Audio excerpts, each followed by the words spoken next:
jadi kalau baca berita kayak gini tuh kayaknya gimana ya, jadi sedih, jadi takut gitu. Ini loh, anak-anak zaman sekarang itu ngerasa kalau agama itu kayak udah kuno, inian, padahal kan nggak bisa kayak gitu, ya nggak sih?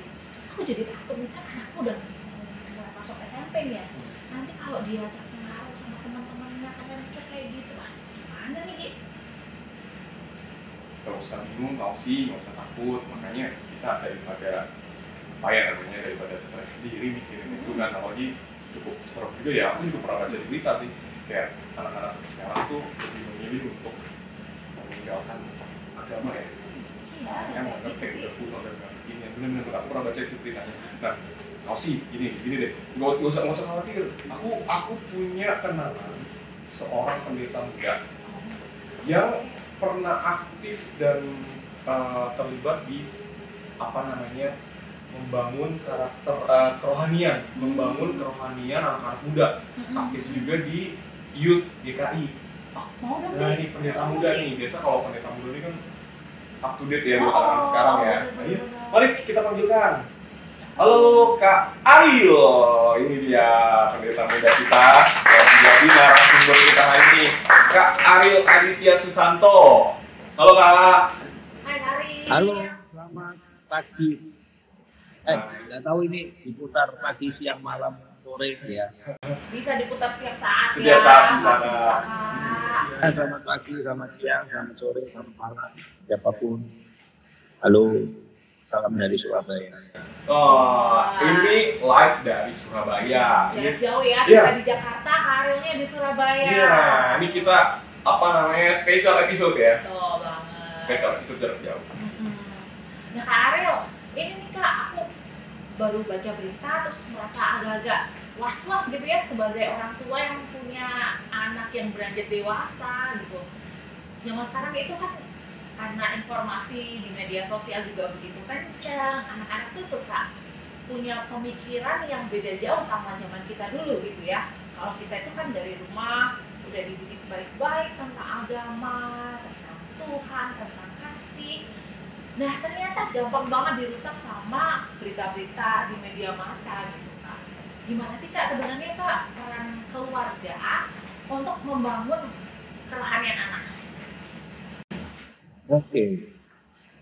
Jadi sebelum lebih jauh, mungkin aku ingin share sedikit tentang dua istilah yang seringkali orang pakai dengan tumpang tindih ya, tentang fenomena tadi itu ya, antara ateisme dan gnostisme.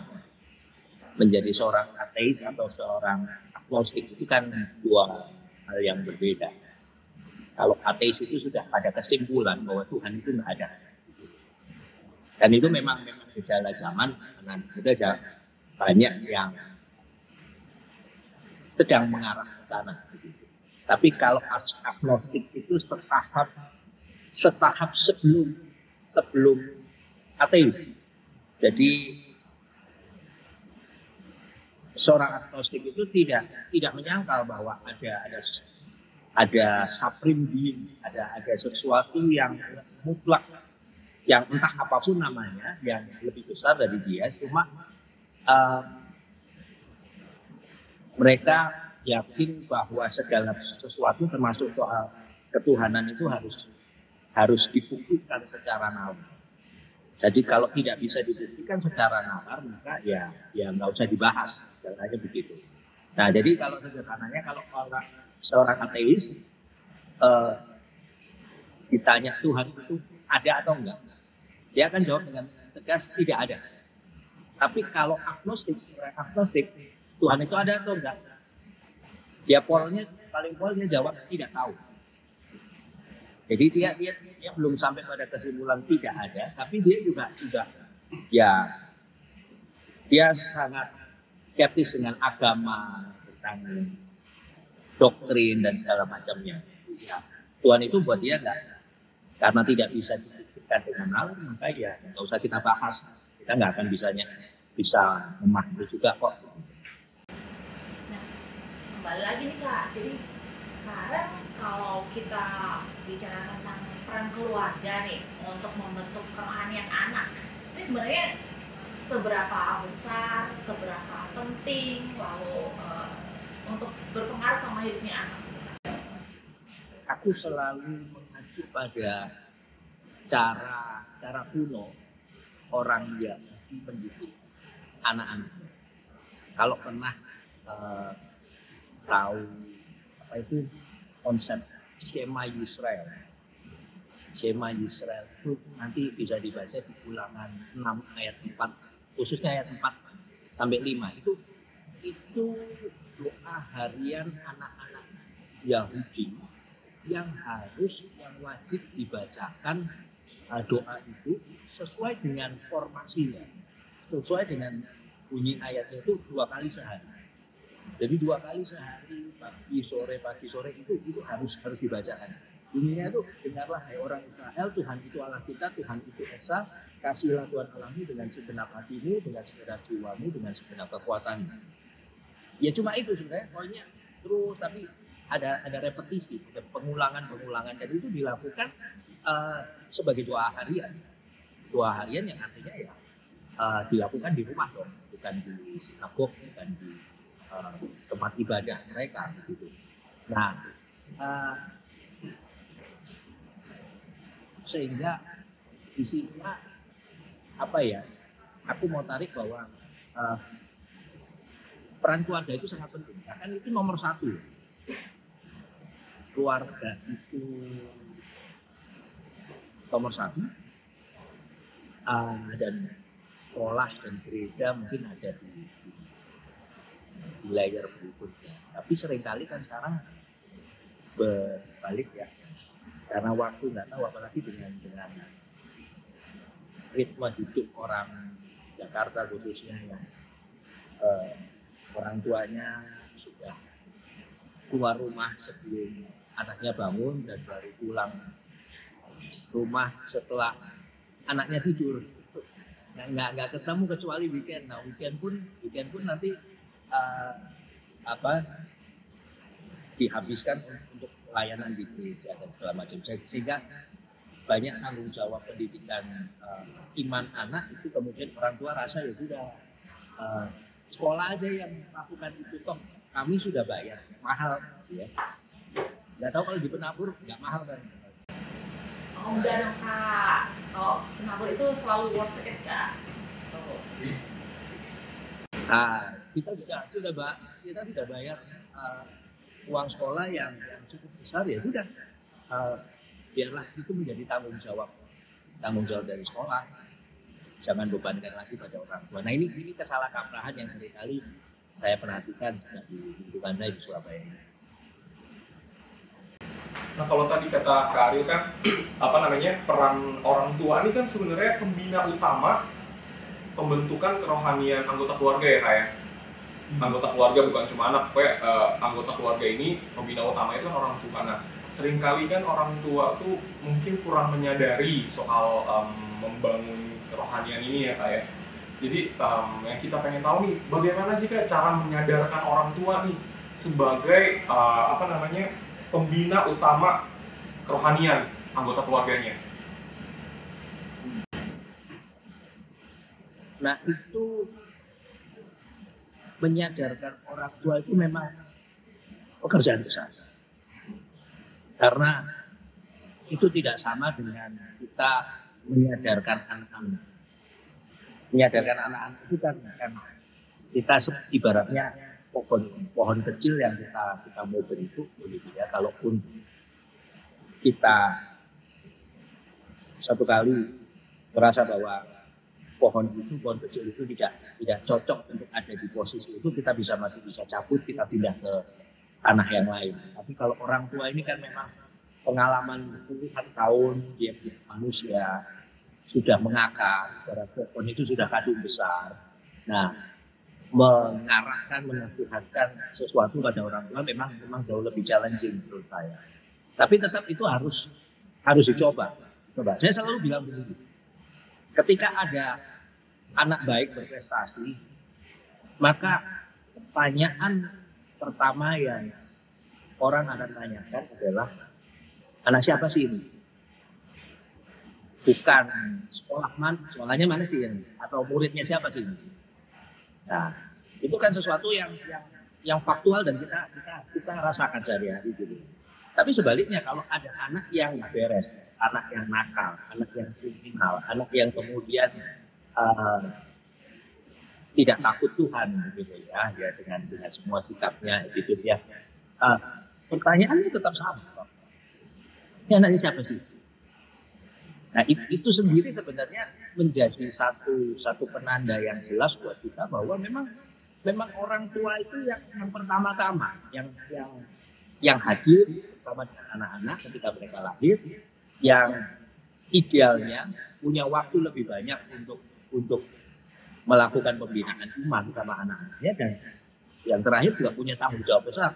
Kalau anaknya ini bagaimana, ya bukan sekolah, bukan gereja, tapi orang tua. Nah memang soal memberi wawasan buat orang tua ya podcast ini salah satunya mungkin ya, untuk bisa didengar oleh anak-anak, tapi juga siapkan pada orang tua betapa keutamaannya. Seperti tadi bahwa pendidikan iman pertama anak-anak Yahudi itu berangkat dari rumah dengan sebuah penekanan repetitif doa Shema Israel itu yang mengingatkan Tuhan itu Esa, kasihlah Tuhan Allahmu dengan segenap ini dan segenap itu. Kau harus lakukan itu 2 kali sehari, dan itu sesuatu yang mestinya orang tua ya kita terus taburi ya, orang tua meskipun seberat apapun tantangannya, karena memang orang tua sudah terbentuk lama oleh pengalaman hidup. Mungkin ini juga kali Kak ya, orang tua juga mesti up to date ya. Benar. Orang tua juga mesti up to date soal apa yang lagi happening, apa yang lagi terjadi di kalangan anak muda. Itu kali Kak Ariel ya. Jadi kayak misalnya orang tua juga mesti, jadi bukan cuma fokus cari uang, bukan cuma fokus mendidik di rumah tadi, dan mungkin juga orang tua mesti ikut aktif nih, ikut tren di Instagram, TikTok dan lain-lain, karena kan itu media sekarang tuh kan media sosial menjalankan juga ya Kak ya pengaruhnya ya. Jadi mungkin harus juga kah orang tua tuh update soal medsos-medsos nih yang terjadi sekarang gitu Kak. Kata kuncinya bahasa yang sama. Kita bisa ngobrol hari ini kan karena Eki dan Osik kan fasih berbahasa Indonesia, dan saya juga, sehingga kita bisa connect. Alkitab punya beragam bahasa terjemahan. Tujuannya apa? Tujuannya supaya setiap orang dalam budaya dan bahasa yang beragam itu bisa menangkap pesan firman itu sesuai dengan bahasa yang dia pahami. Ya. Dan itu makanya kita nggak perlu terlalu repot belajar bahasa Ibrani atau Yunani, karena Alkitab kita Perjanjian Lama dan Perjanjian Baru diterjemahkan dalam banyak bahasa, termasuk bahasa Indonesia, bahasa daerah, sehingga ada konektivitas antara kita dengan firman begitu. Nah, sama supaya orang tua bisa connect dengan anak-anaknya, anak-anak bisa connect dengan orang tuanya, mereka perlu punya satu bahasa yang sama. Nah, agak sulit memang kalau mengatakan anak-anak tolong pahami orang tuamu, ya, tolong pahami bahasa orang tuamu, tolong pahami pola pikir orang tuamu. Karena apa? Karena lebih sukar. Karena anak-anak ini belum pernah ada di usia orang tuanya, 40-an ya, kalau sekarang orang tua yang anak-anak SD, SMP begitu. Nah, tapi sebaliknya kalau kita diajak belajar memahami bahasa anak-anak sekarang, harusnya akan jauh lebih mudah. Karena kita punya pengalaman sebagai orang-orang yang lebih tua. Oh, aku pernah kecil, aku pernah remaja, aku pernah menjadi seorang youth begitu. Jadi harusnya kalau orang tua ini punya hati yang luar biasa untuk bisa connect dengan anak-anak, dia akan lakukan apapun, termasuk ya tadi memahami apa sih bahasa anak sekarang, apa yang mereka sukai, apa yang mereka gelisahkan, apa yang mereka pikirkan gitu ya. Kita coba masuk ke sana. Nah, aku ada cerita ini barusan kejadian sekitar 3 minggu lalu. Ada satu anak muda yang share kepada saya, pada aku, tentang dia pernah mengalami satu fase depresi yang sampai pada titik suicidal thoughts, jadi pemikiran untuk bunuh diri. Udah sempet gores-gores lengannya, gini dia bercerita, dan dia nggak tahu harus cerita sama siapa. Dia merasa orang tuanya bukan orang tua yang asik untuk diajak ngobrol, apalagi urusan begitu ya. Kemudian teman juga tidak menjadi pilihan untuk dia bercerita, karena dia memahaminya gini, temanku seusia aku pasti juga mereka punya pergumulan tersendiri, jangan sampai aku membebani mereka dengan tambahan ceritaku yang drama ini, penuh drama ini. Akhirnya dia ketemu teman ngobrol itu apa tahu? Nanti coba cari di Play Store, aplikasi namanya Character.ai.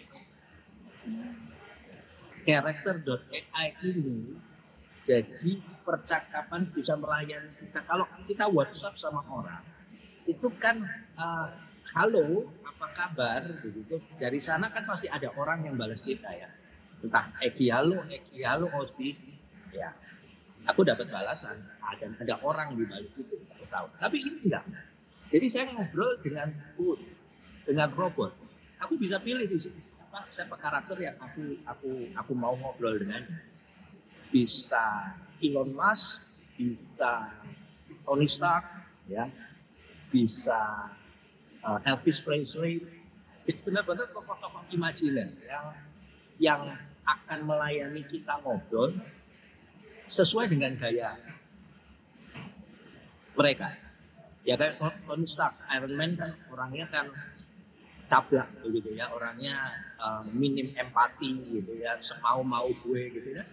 Kita akan ngobrol dengan tipikal orang seperti itu. Nah, tapi ada juga yang psikologis, ya. Ada psikolog di situ. Nah, dia ngobrol dan dia mendapat pencerahan yang cukup dari situ.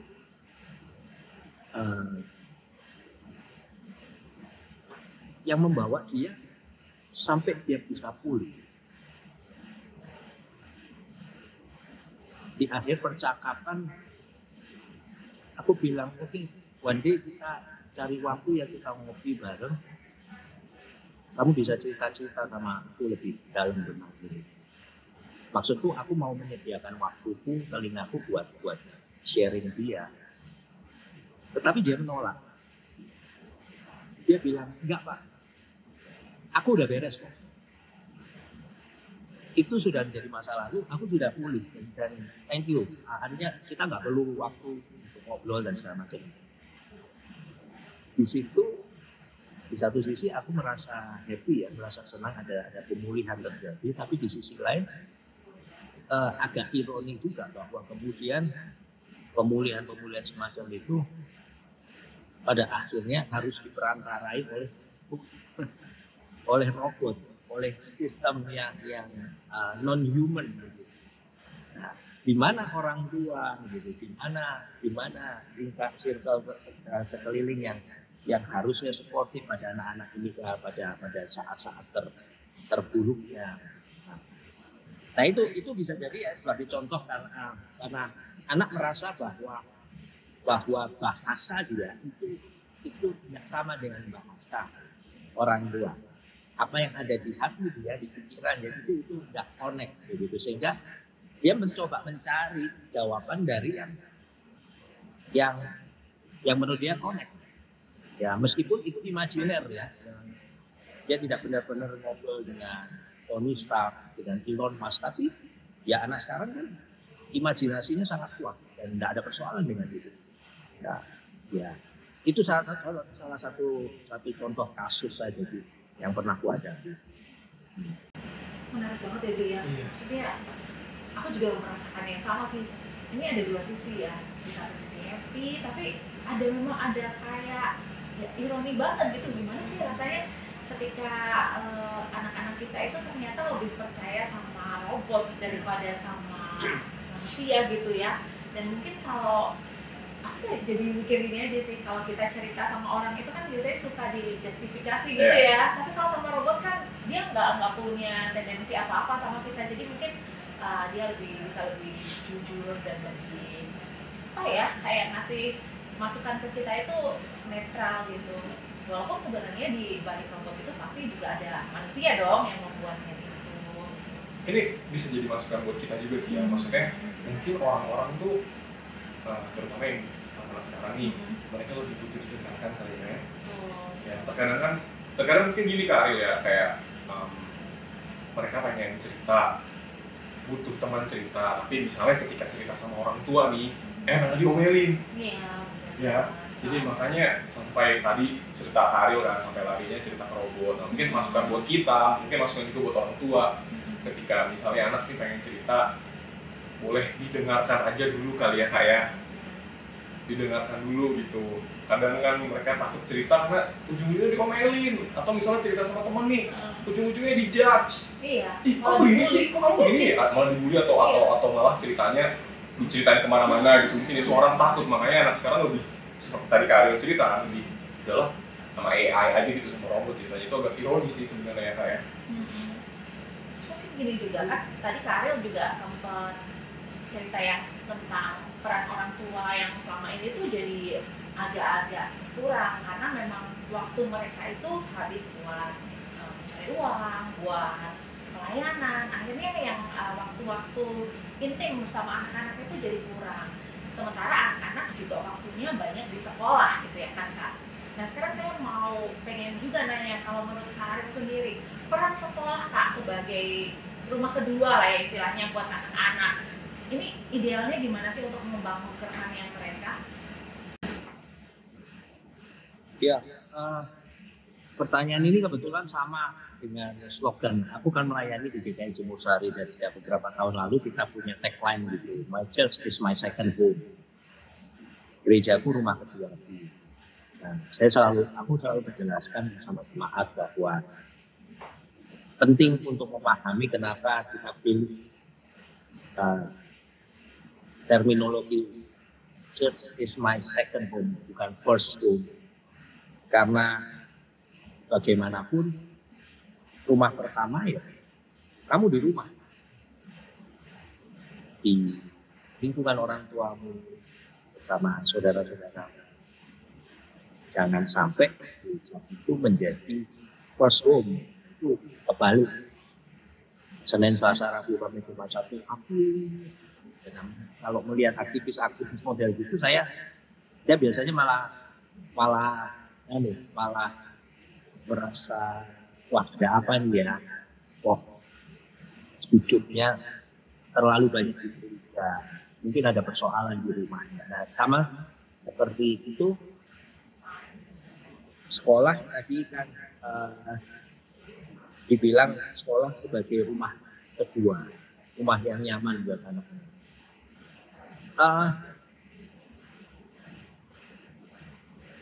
Aku pernah mengalami periode waktu itu SMA ya, di mana setiap berangkat sekolah itu ada rasa malas yang luar biasa. Karena aku akan berjumpa dengan teman-teman, harusnya happy ya. Waktu itu ada satu masa ketika kelas 2 itu adalah masa kelas 2 SMA paling buruk lah di kehidupanku selama SMA itu, karena aku hampir setiap hari menjadi target bully. di sekolah. Itu tidak mengenakan. Dan sayangnya pada zaman itu istilah bullying itu belum populer. Belum banyak orang termasuk guru-guru yang tercerahkan. Jadi mereka melihat bahwa itu hanya guyonan antar anak-anak gitu loh. Kalau ada yang kemudian disakiti secara verbal maupun secara fisik gitu. Ya itu lucu-lucuan anak-anak aja. Pada mindset para guru pada waktu itu masih gitu. Nah, tapi itu sangat menyakitkan. Nah, bagaimana kemudian mau kita merasakan sekolah itu sebagai rumah second kita kalau kita berangkat pagi pun udah penuh kekhawatiran, ketakutan, depresi begitu. Nah itu sebenarnya yang penting ya, dan istriku kebetulan pernah jadi guru di beberapa sekolah, masuk Penabur, di Petra juga di Surabaya, dan peran guru untuk memberi atensi pada hal-hal yang seperti tadi, mana anak yang perlu diproteksi karena dia menjadi korban bully, pastoral kepada anak yang nakal dan sebagainya, dan itu banyak terkurangi oleh segala hal yang sifatnya tuntutan administratif. Apa ya? Istilahnya dulu apa kalau mau ngajar itu gitu. FPP ya? FPP bla bla bla. Itu ngabisin waktu banget. Sedangkan sebenarnya peran guru yang utama itu kan ngurusin anak-anak. Nah, ketika energi sudah habis untuk hal-hal birokratis dan administratif begitu, nah maka pasti energi untuk memberi atensi pada hal-hal seperti tadi akan terkurangkan. Nah itu impactnya nanti ada ya, akan selalu muncul anak-anak yang seperti masa lalu saya tadi, merasa bahwa aku di rumah nggak happy, di sekolah pun aku nggak bisa feel at home. Pulang sekolah, bel sekolah juga datar aja rasanya, jadi bukan kegembiraan sore, akhirnya pulang rumah, tapi ya flat aja, karena rumahku dan kondisi sekolahku sama saja nggak ada yang bisa paham dengan aku. Nah itu yang mungkin menjadi koreksi catatan juga buat sekolah. Kalau terlalu banyak hal administratif harus dikerjakan oleh para pendidik, nah fungsi utama mereka malah nggak dapat gitu ya untuk jadi pendidik yang sebenarnya bukan. Itu sih. Oke. Kalau tadi kan kita udah serius banget nih Kak Osi ya. Aku penasaran nih, Kak Ariel, boleh nggak kita minta tips dari Kak Ariel bagaimana cara membangun cara membangun kerohanian anak dengan cara menyenangkan dan tidak kaku? Ada nggak Kak? Boleh bagi-bagi tips dong buat kita Kak, dengan cara menyenangkan dan tidak kaku gitu, ada nggak?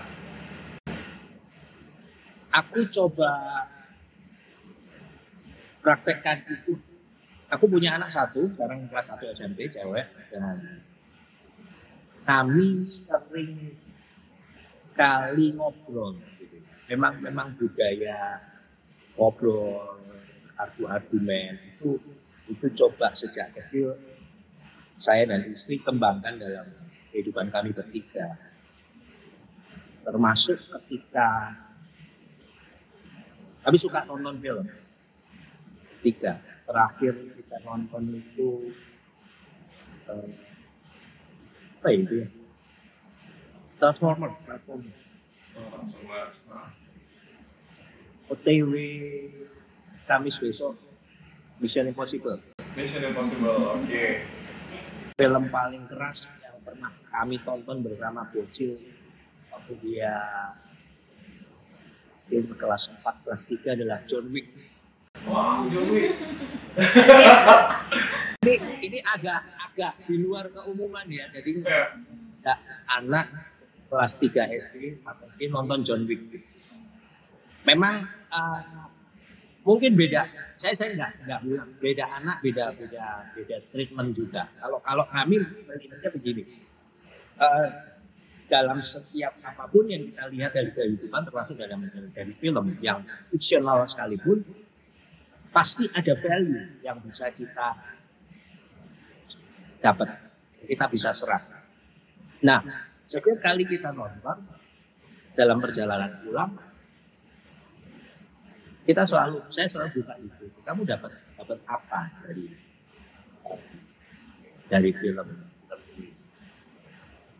film ini? Kamu dapat value apa? Nah, dari percakapan setelah nonton film itu, apapun value yang kita bisa tarik atau direfleksikan oleh si anak saya ini, kita kaitkan itu dengan apa yang Tuhan sudah kerjakan dalam kehidupan kita. Jadi segala sesuatu sebenarnya bisa. Jadi misalnya tentang John Wick. John Wick itu kan sebenarnya seorang pembunuh bayaran yang pada satu titik ingin berubah, ingin berhenti, tetapi tidak semudah itu. Dia banyak orang yang masih ingin dia berkarir di dunia itu, begitu. Nah, itulah kita bisa masuk. Bagaimana kemudian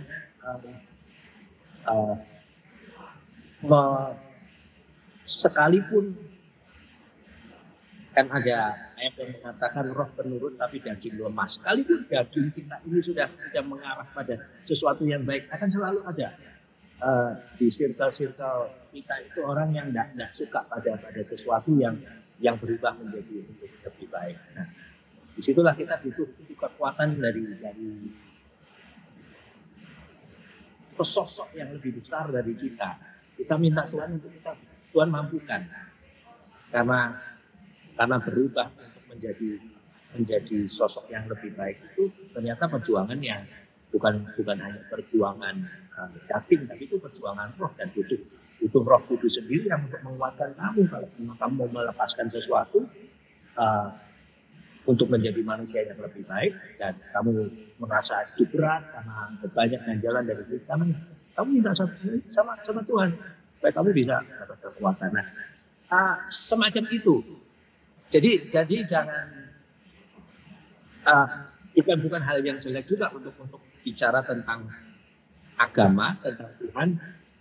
Benar-benar dengan cara kita bukakan Alkitab saat teduh, sebelum tidur atau sebelum berangkat sekolah, bukan sesuatu yang salah. Kalaupun anak kita menikmati pendekatan yang seperti itu, yang konservatif seperti itu, ada juga anak-anak yang menikmati itu. Tetapi ya kembali tadi soal bahasa, kita mesti memahami bahasa yang disukai anak ini apa. Nah, kita masuk dari bahasa yang dia suka gitu. Kalau dia suka film, ya ajak dia nonton, ajak dia untuk berefleksi, tarik value dari film itu, dan kemudian kita coba singgung ke Alkitab, semacam itu. Tapi untuk orang tua nih yang mungkin masih kebingungan gimana caranya punya hubungan yang dekat sama anaknya sebelum membangun kerohaniannya, mungkin bisa ditiru nih caranya Kak Ariel dengan ajak nonton film bareng, ya kan, tadi kan, terus selesai nonton dibahas value-nya apa yang didapat, dari situ lakukan pendekatan secara alkitabiah atau rohani gitu ya. Kalau juga bisa coba nih ajak anaknya nonton. Terus ada gini, aku tuh tadi tertarik banget nih sama Kak Ariel ini kan tadi menceritakan bahwa pengalaman dia waktu SMA itu sempat jadi korban bully gitu ya. Tapi hebatnya menurutku Kak Ariel ini sudah berhasil mengatasi hal itu, bahkan sekarang jadi pendeta. Nah, aku tuh penasaran Kak, bagaimana Kakak bisa mentransformasi bentuk kekecewaan Kakak, kemarahan Kakak yang menjadi sebuah pengalaman rohani pastinya sekarang kalau dilihat sampai kakak bisa jadi pendeta. Boleh dong kak ceritain? Mungkin ini bisa jadi penguat juga untuk teman-teman yang saat ini mungkin baru merasa berbeban berat gitu kak. Jangan kak. Ini pertanyaan bagus sih, penting untuk ditanyakan dan penting untuk dijawab. 97 itu kejadiannya, aku kelas 2 ya. Itu paling pahit aku selama sekolah ya, itu paling. Jadi kalau orang bilang SMA itu masa paling indah gitu ya. Aku enggak, SMP. SMA itu khususnya kelas 2 itu buruk sekali. Tapi satu hal yang aku ingat pada waktu itu membuat aku bisa tetap bertahan, survive. Terus terang bukan guru, bukan sekolah. Karena tadi pemahaman guru-guru pada era itu tentang apa itu bullying itu masih sangat minim. Jadi mereka melihat bahwa apa yang terjadi pada anak-anak yang ditekan di sekolah itu hanya ya itu lucu-lucuan anak-anak itu aja, mereka nggak terlibat. Tetapi yang aku sadari betul pada waktu itu yang kemudian membuat aku bisa survive sampai sekarang, aku punya satu kesadaran bahwa siksaan ini paling maksimal akan berakhir di jam 1 siang. Setelah itu, aku akan kembali ke rumah, ke tengah keluargaku, ada adikku, ada mamiku, ada papiku, yang akan bersikap berbeda. Mereka akan menerima aku apa adanya, mereka orang-orang yang menyayangi aku, mereka orang yang care sama aku. Jadi, mungkin besok jam 6:30 pagi aku harus berangkat sekolah lagi dan akan berhadapan dengan realita yang kembali seperti tadi aku katakan. Tapi aku itu hanya berakhir sampai hanya berlangsung sampai jam 1 siang. Setelah itu aku pulang, aku akan ketemu keluarga lagi. Jadi itu yang membuat aku tetap bisa terjaga kewarasanku. Ya, karena katakan dunia ini membuli aku sedemikian rupa, seluruh manusia di bumi ini offense terhadap aku. Tapi aku punya satu keyakinan bahwa aku punya keluarga, tempat di mana aku berlindung, tempat aku pulang dan aku merasa nyaman di situ. Nggak apa-apa gitu. Nggak apa-apa, dunia mau ngapain saya, I don't care gitu. Karena begitu jam 1 siang aku akan pulang dan aku akan merasa nyaman. Nah, saya punya support system dalam arti keluarga yang sepenting itu untuk bisa membuat saya survive. Nah, yang sedihnya kan kalau ya itu di sekolah mengalami tekanan, di rumah pun bukan tempat yang nyaman. Ya kemudian tadi larinya ke karakter AI tadi gitu. Dia bermain imajinasi bahwa aku ngobrol dengan seseorang dan aku merasa nyaman. Itu sih dari pengalamanku dulu kenapa aku bisa menghadapi itu. Kalau bicara tentang Kak Ariel ini kan dulu ya Kak, pengalaman dulu Kakak juga bilang kalau guru-guru di masa itu tuh memang belum punya kesadaran yang belum melek tentang bullying mungkin gitu ya. Tapi kalau untuk guru-guru zaman sekarang ini kan mereka sudah beda ya Kak. Mereka juga selain belajar materi yang disampaikan ke anak-anak, mereka juga dibekali sama ilmu psikologi. Biasanya kan gitu ya, di dalam mereka belajar kuliahnya sebelum menjadi guru itu kan ada bekal-bekal untuk mereka bisa memahami psikologis anak. Nah, di BPK Penabur itu sekarang kan baru mengusung tagline-nya Ecclesia Domestica, Ecclesia Sekolah. Ini yang biasanya itu diterjemahkan dalam kalimat umumnya itu cerdas dan beriman di rumah dan di sekolah gitu Kak. Nah, dengan kondisi yang saat ini, kalau Kak Ariel sebagai pendeta dan juga sebagai orang tua, gimana Kak pesan-pesan kakak mungkin, atau idealnya seperti apa sih untuk mewujudkan eklesia domestika dan eklesia sekolah ini kak? Ya,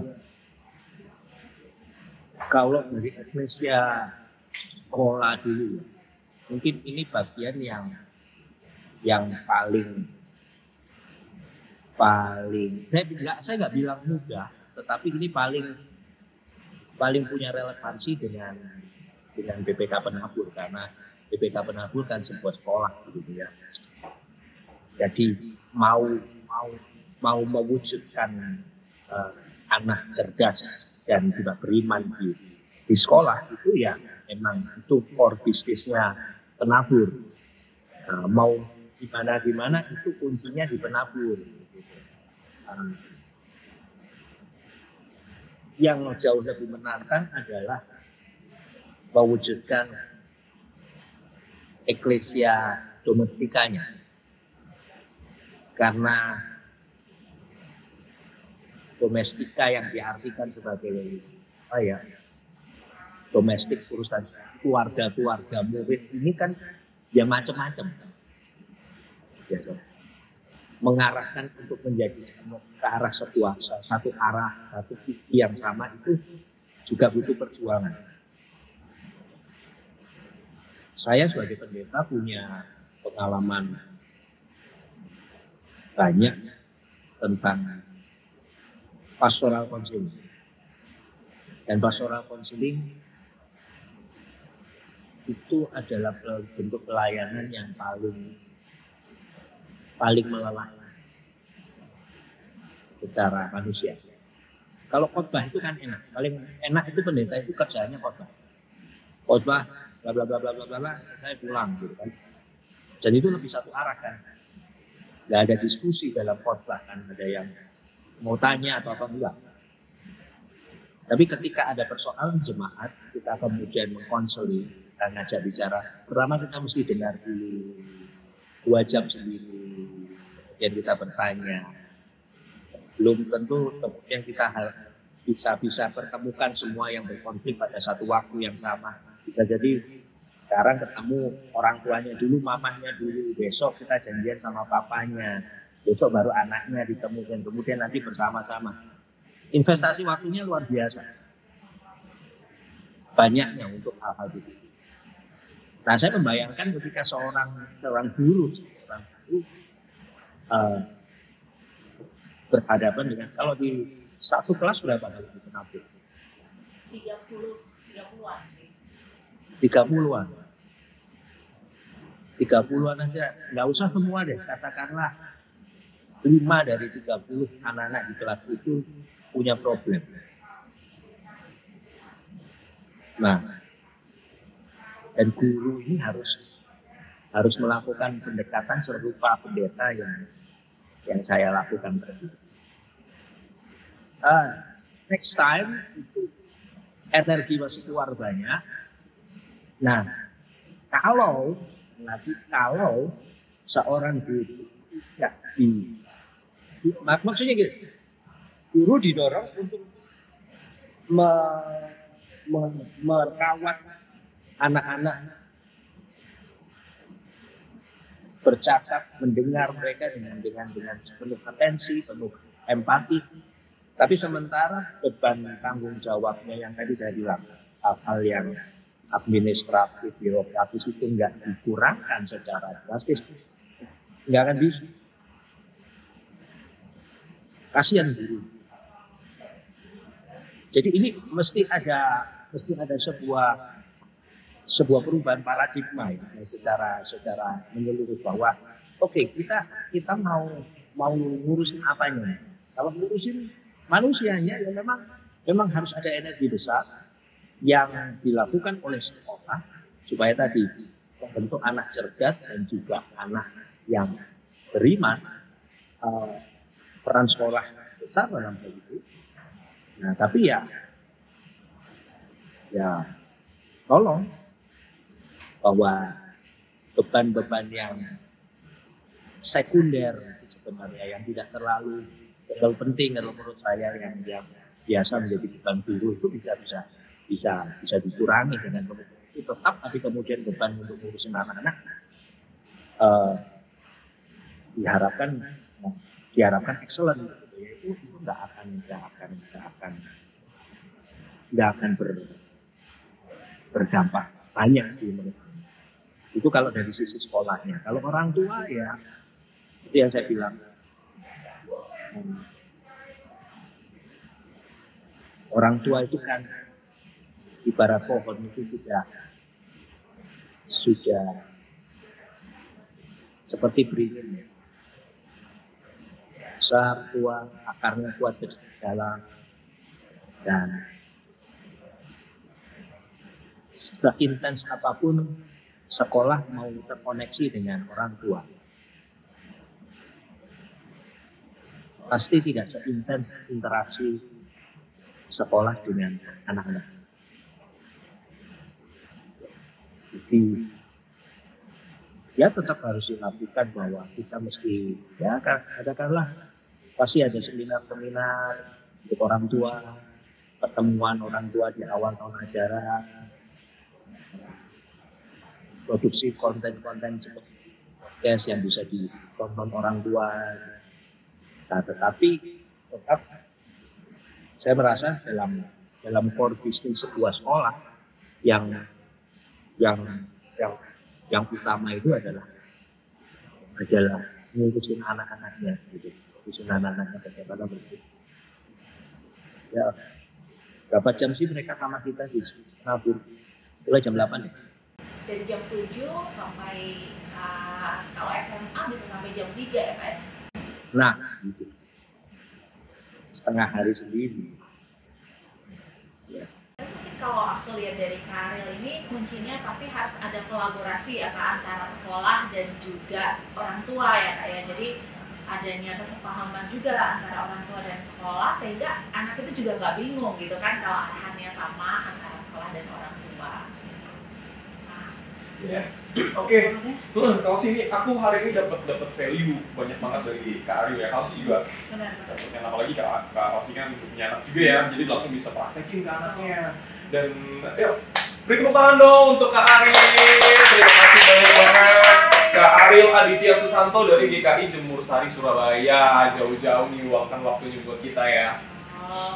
Terima kasih Kak Ariel sekali lagi sudah berbagi pengalaman, berbagi tips-tips sama kita. Kami selalu doakan juga Kak Ariel dalam pelayanannya semakin dikuatkan, semakin menjadi berkat untuk jemaat-jemaat di sana.